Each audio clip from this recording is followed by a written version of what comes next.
Hi, it's Emma Kurgrovam here again, and let's bring our big ideas home by shaping it into a real product pitch. So, to start, you've identified the problem that you want to solve. You've examined your potential solution and interrogated it from many sides, and you still think it has legs. So now it's time to build your case.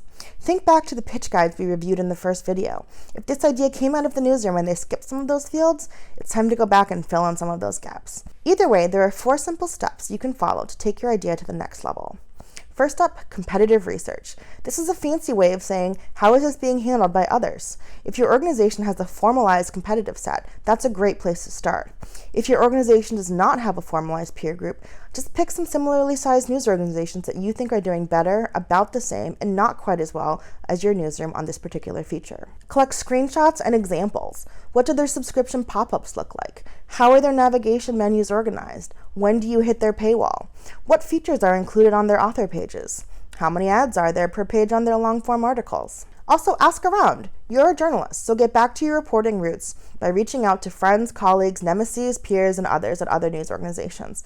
Ask them how their team implements Apple News, or how their staff is thinking about new newsletter registrations.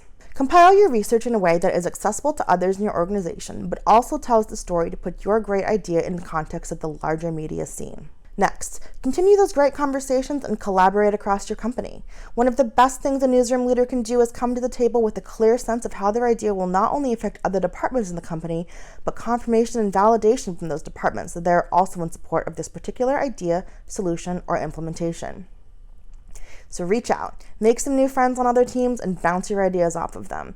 Incorporate their reactions and feedbacks into the story you're going to tell about your problem and proposed solution. Third, it's data time. Now that you've validated your idea within the company and created context to put your idea in the larger picture of the media industry, it's time to dig up the data that will ultimately support your case. When you look at the news product that you are pitching, what kinds of data is the news organization already collecting about performance, user behavior, traffic, and more? This is the time to sit with your analytics experts and really dig in. How is the product currently performing? How has that performance changed in the last year? How are users interacting with this product or feature? What do we know about their preferences, choices, or behaviors? And how has this changing news cycle affected the performance of this particular product or feature? Maybe even just take a step back from zeroing in on the product or feature you're working on and ask, what are the key metrics that are most important to our company, and what goals have been set for the next 6 months to a year? So let's return to the example of the author pages, even though we eliminated them as not being a top priority earlier. You might ask for traffic data to those pages. You might also ask where those users are coming from.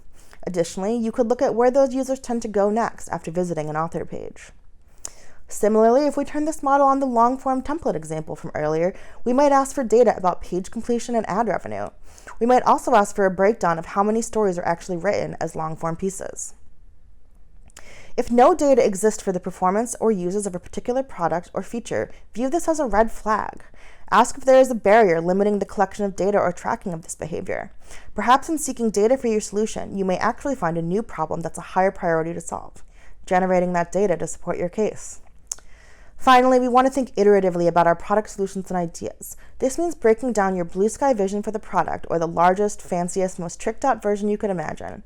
Think instead of what's the smallest, simplest solution that would solve this problem. This is how product managers, designers, and engineers set scope for MVP, or the minimally viable product. Once you've created a spectrum from MVP to blue sky, think about how you could gradually increase the sophistication of your solution through iteration. So what makes this solution bigger and better in version 2, version 3, and so on?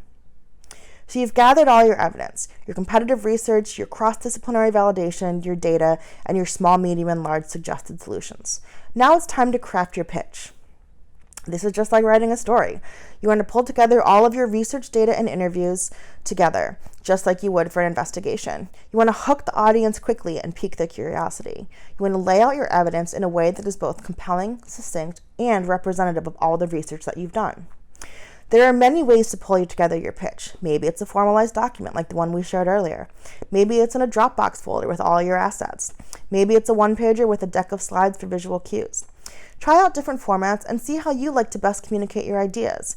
Remember to be compelling and concise, and consider not only your audience, but what you're hoping for them to do after reading your pitch. Okay, that's it from me. We'll have several discussion questions on the class forum, and I'm looking forward to hearing from all of you.